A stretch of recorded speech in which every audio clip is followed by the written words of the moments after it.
Chuckleinick. I'm a reenactor. And for 36 years, I used living history in the classroom to bring the topic to life for my students.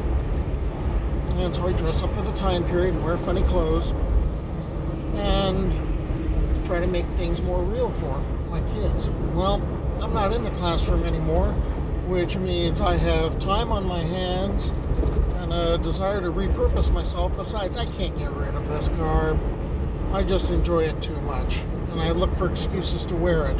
So what I've been doing is repurposing myself. I've been researching parts of history that I didn't get to really cover in the classroom, and I decided I would take the fruits of the research and present them in a video format and document this. Well, okay.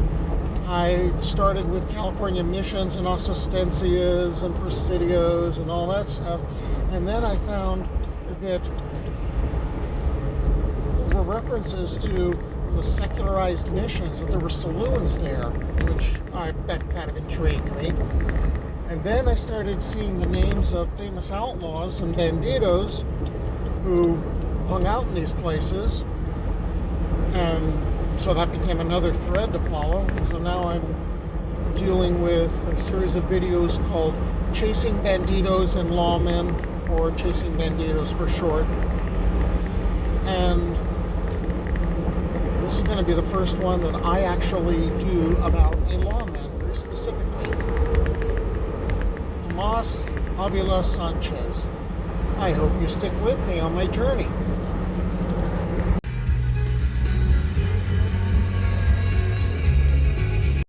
When I first came across the name of Tomás Avila Sanchez, I kind of came across it by accident because I was tracking the trail of the Juan Flores, Pancho Daniel Gang, known as Las Manias, the handcuffs. And I was following the case of them ambushing and murdering Sheriff Barton of Los Angeles County. And they did this down in San Juan Capistrano, which was part of Los Angeles County back then. And then I started doing more research on Sanchez and realized what an important figure he was, that he was a soldier who fought in the Mexican War. He was a sheriff.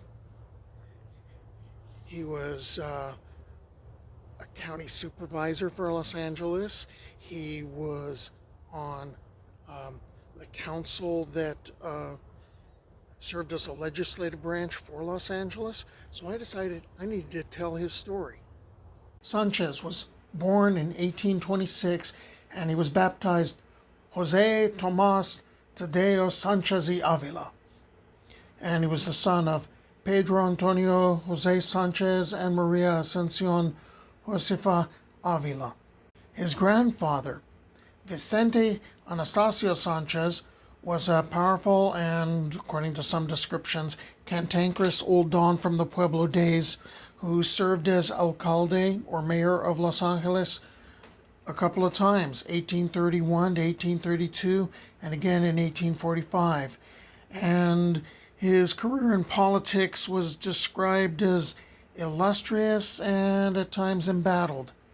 In 1843, he became the grantee of Rancho La Cienega o Paso de la Tejera, a 4,200-acre Mexican land grant in present-day Los Angeles County.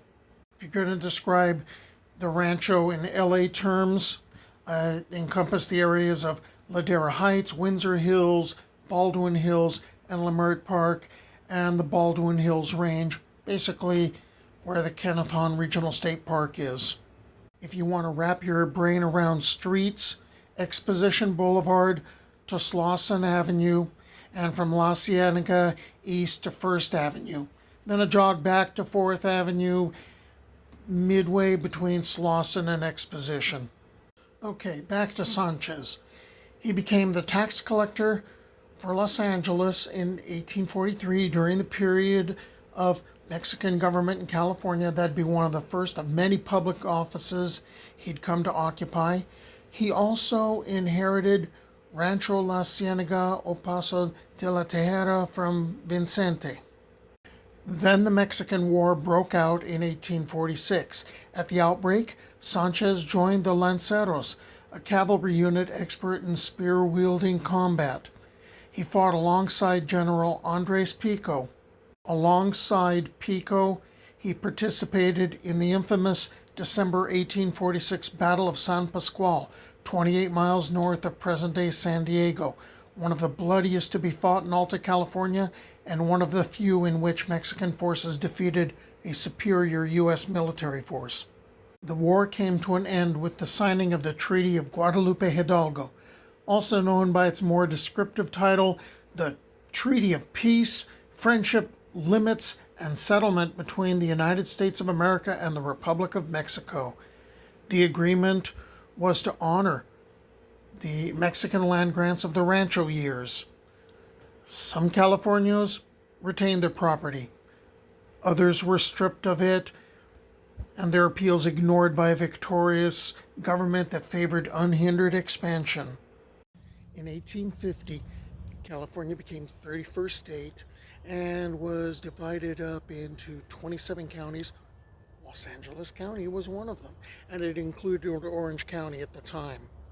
And Sanchez decided that he would remain in the Los Angeles area because he had roots there, he had connections.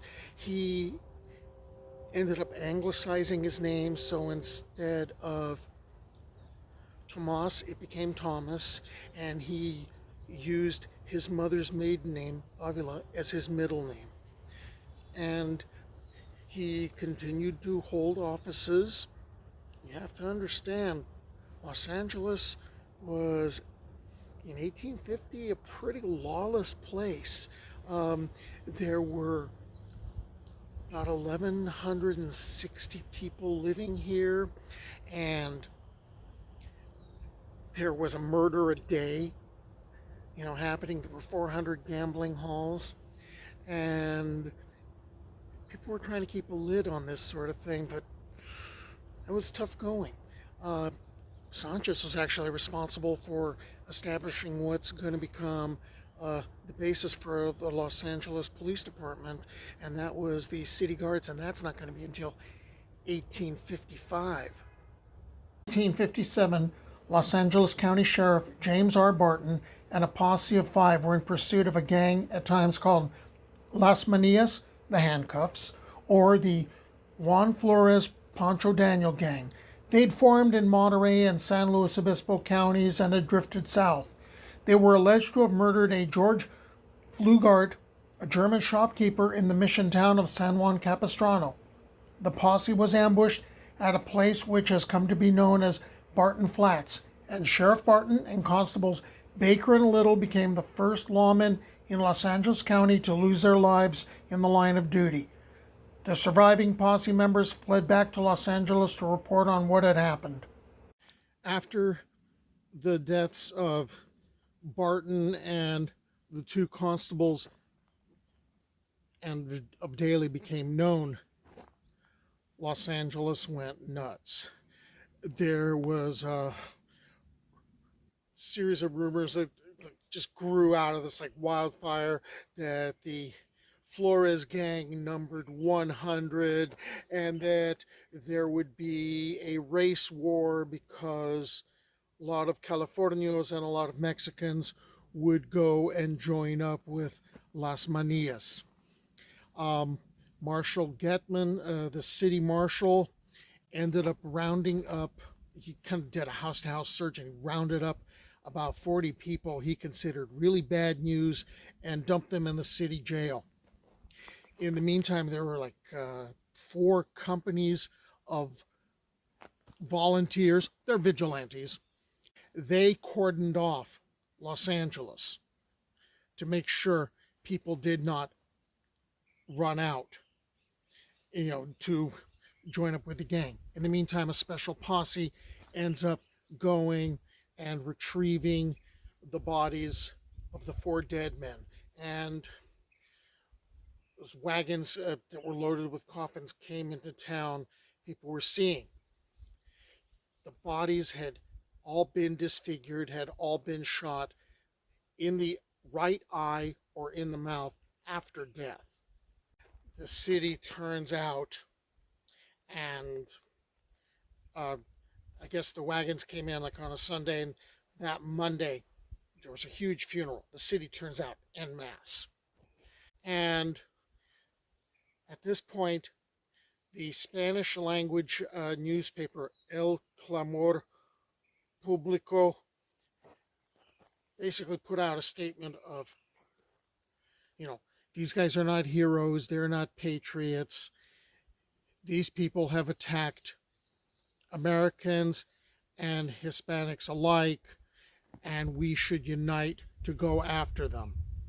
We should do the right thing. We should be patriots. Barton's death caused a backlash against outlaw violence in the region as members of Flores' gang were hunted down and captured by authorities. There was a Los Angeles posse of 51 American merchants and another of California ranchers led by the Californios Andres Pico and Tomás Sanchez. Manuel Cota, the Temecula leader, brought 43 Luiseño scouts. The Monte Rangers, former Texas Rangers and members of the vigilante gang, the El Monte Boys, fielded 26. There were posses from San Bernardino and San Diego. Federal troops from Fort Tejon and San Diego also participated in the manhunt. All the Americans carried firearms, while most of the Californios favored lances, with a few outdated escopetas or muskets. So after the captures and executions or lynchings of most of the members of the Flores Daniel Gang, or Las Manias, Sanchez ends up parlaying this into political capital. And he gets himself elected to different offices. And in 1860, he becomes the first Mexican-American sheriff elected for LA County. He was also the first sheriff who was born in the county. And he's going to end up being reelected like 7 times. So, he's got quite a bit of mileage there. And even though he had some controversy, he was a very staunch Democrat at the time, and Democrats at that time, this is before the polarization switched on the political parties, Democrats at that time really were in favor of the Confederacy. Well, a month before Fort Sumter was fired upon, Sanchez ended up providing arms and providing rifles to a militia group. Well, that militia group took off to go aid the Confederacy. Sanchez remained. The group got caught before they left California. They surrendered peaceably and they gave up their arms. People were kind of suspicious of Sanchez. But it was odd that here was this man who was a wealthy land owner, land baron, and he would take a job like sheriff in a lawless place like Los Angeles, because there was a lot of tension there, and he was known for charging in the face of gunfire. So he was well respected by Anglos and Californios alike. Now in 1865, while he was still sheriff, part of Rancho San Rafael was put up for sale. And that's basically the Glendale area that I'm in right now. And Sanchez got a hold of 100 acres. Now, some accounts say he bought the 100 acres. Some accounts say the 100 acres was given to his wife as a wedding gift.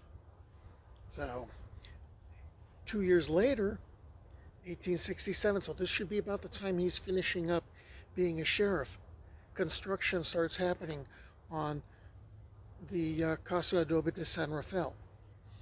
And it'll be about 4 years later that Sanchez and his family will actually move in here.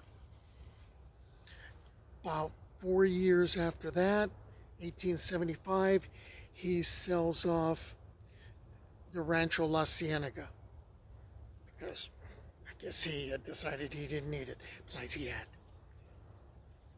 a very full life here. He had 19 sons and 2 daughters. He had a happy marriage. Probably had a happy marriage with that many kids. All right.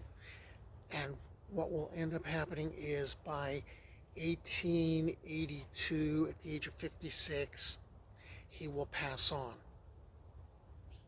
And he was buried at the Old Calvary Cemetery, which doesn't exist anymore in Los Angeles. That's now the parking lot for Cathedral High School. Well, that takes care of Sheriff Tomás Avila Sanchez. Now it's time to move on to other topics, and I hope you stick with me on my journey. Oh, subscribe to the channel, please. That'd be really cool.